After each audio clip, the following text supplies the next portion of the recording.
인물야당, 피난길 동행한 애달픈 미녀. 고려 마력, 원나라에서 공주를 고려로 보내어 국왕의 아내로 삼으라고 하면서 반대급부로 양반가의 딸을 요구했습니다. 이에 따라 고려에서 보낸 처녀의 미모가 마음에 들면 궁으로 맞이했고 후궁에 들지 못할 정도면 대신들에게 맡겼습니다. 초반에 누이도 원나라로 들어가서 대신의 부인이 됐는데 이때 나이 어린 조반도 따라갔습니다. 조반은 누이 집에 있으면서 한문과 몽골어를 배웠으며 이후 원나라 승상 탈탈의 눈에 띄어 관리가 되는 기회를 잡았습니다. 탈탈은 몽골어 사용하는 고려인 조반을 귀하게 여겨 중소성역사로 불렀었습니다. 이리 좀 와보렴. 이 무렵 조반은 누이 집에 있는 어여쁘고 그를 아는 원나라 여인인 계집종을 사귀어 애인으로 삼았습니다. 조반은 아름다운 데다 제법 총명한 여인을 아꼈고 원나라 여인도 조반을 무척 따랐기에 두 사람은 아기자기한 정을 주고받으며 애틋한 사랑을 했습니다. 오늘은 무슨 생각을 했느냐? 조반이 퇴근하고 돌아와 이렇게 물으면 여인은 얼굴을 붉히며 그걸 몰라서 묻느냐는 표정을 지었습니다. 그러면 조반은 그윽한 눈길로 바라보다가 여인을 끌어안았습니다. 그러던 어느 날 바깥에서 자고 있는데 밤중에 바깥이 떠들썩했습니다. 조반은 얼핏 그 소리를 들었으나 그날따라 몹시 피곤하여 무슨 일인지 알아보지 않고 다시 단잠에 빠졌습니다. 사랑하는 여인 역시 조반의 품에 안겨 깊이 잠들었습니다. 그런데 아침에 일어나 보니 어찌된 일인지 집에 한 사람도 보이지 않았습니다. 사람이 하나도 없네. 모두 어디 갔지? 어리둥절해하는 그에게 이웃집 사람이 와서 사정을 말해줬습니다. 황제가 별난을 피해 상도로 급히 갔고 대신과 부인도 어가를 모시고 따라갔다는 것이었습니다.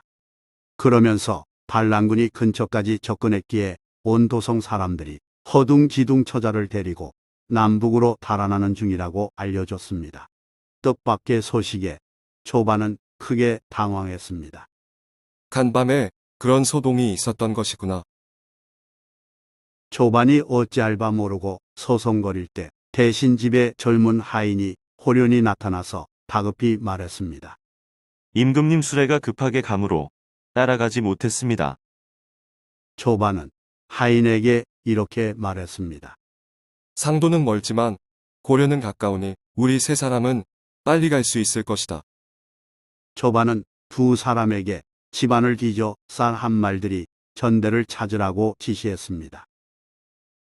비상식량을 챙긴 조반 일행은 두 마리 말에 나눠 탔습니다. 하인은 혼자 말을 탔고 조반과 여인은 한 말에 같이 타고 길을 떠났습니다.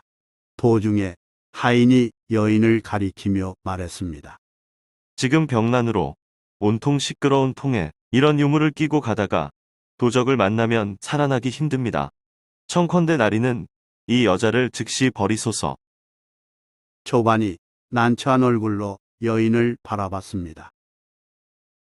그러자 여인은 펄쩍 날뛰면서 죽어도 같이 죽고 살아도 같이 살자고 울부짖었습니다. 무척 흥분한 여인을 보고 조반과 하인은 말없이 가던 발걸음을 다시 내디뎠습니다. 여인은 옷소매 꽉 낀 손을 풀지 않았고 조반의 눈에서 두 줄기 눈물이 흘러내려 옷깃을 적셨습니다. 도적이 나타날 가능성 높은 현실과 차마 헤어질 수 없는 사랑 사이의 번민이었습니다. 정녕 저를 버리시렵니까? 여인은 말 위에서 조반의 가슴을 끌어안으며 자기를 버리지 말라고 애원했습니다. 조반은 갈등했습니다. 평소에는 뛰어난 미모를 매력으로 여겼는데 난리통에는 그 미모가 무사내의 음심을 자극하는 유혹으로 작용했기 때문입니다. 마침내 조반은 여인으로 하여금 말에서 내리게 한 후 말했습니다. 여기서 헤어지는 게 서로에게 낫겠구나. 말을 마친 조반이 떠나자 여인은 울면서 따라갔습니다. 해가 저물어 말탄 조반과 하인이 숙소에 들면 한참 뒤에 여인이 뒤쫓아오기를 사흘간 반복됐습니다. 그러는 사이 여인의 두 발은 부르터서 더는 걸을 수 없을 지경이 됐습니다.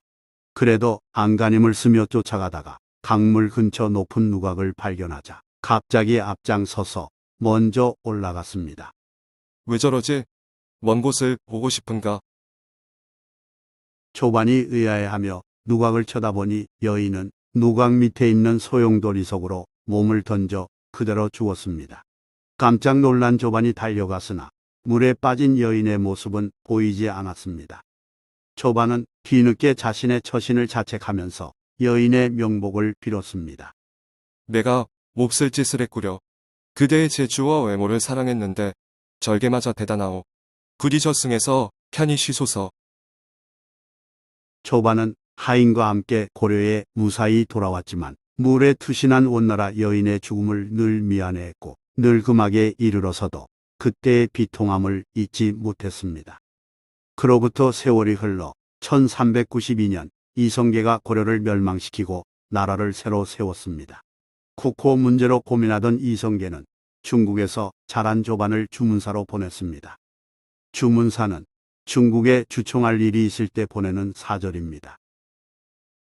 명나라 태조는 조선 사절단을 보자 공양왕을 내몬 혁명을 꾸짖었습니다. 이에 조반이 소신 있게 대응했습니다. 역대 창업한 임금은 대부분 하늘의 명에 따라 혁명을 했으니 이는 우리나라뿐만이 아닙니다. 은연중에 비슷한 시기 건국한 명나라를 빗댄 말이었는데 황제는 조반의 논리뿐만 아니라 능숙한 중국어에 놀라서 물었습니다. 너는 어찌 중국말을 아느냐? 신은 중국에서 자랐고 전에 원나라 승상 탈탈의 군중에서 폐하를 뵌 일이 있습니다. 황제가 당시의 일을 묻자 조반은 그때 본 풍경과 상황을 자세히 말했습니다. 사실임을 확인한 황제는 전용 의자인 탑에서 내려와 친히 조반의 손을 잡고 말했습니다. 만약 탈탈군이 그대로 있었다면 짐이 오늘에 이르지 못했을 것이니 경은 실로 짐의 친구로다. 황제는 조반을 손님에 대한 예로 극진히 대접하고 조선이란 두 글자를 국호로 써서 주었습니다. 조반은 임무를 완수했다는 안도감을 안고 귀국하던 길에 한때 사랑했던 원나라 여인이 물에 빠져 죽은 누각 근처를 지나칠 때 그 옛날을 회상하면서 여인을 그리워했습니다. 참으로 그립도다. 한편 이성계는 그해 11월 1일 친히 조반을 위해 잔치를 베풀어주며 공로를 치하했습니다. 좋아요 및 구독은 영상 제작에 큰 힘이 됩니다. 고맙습니다.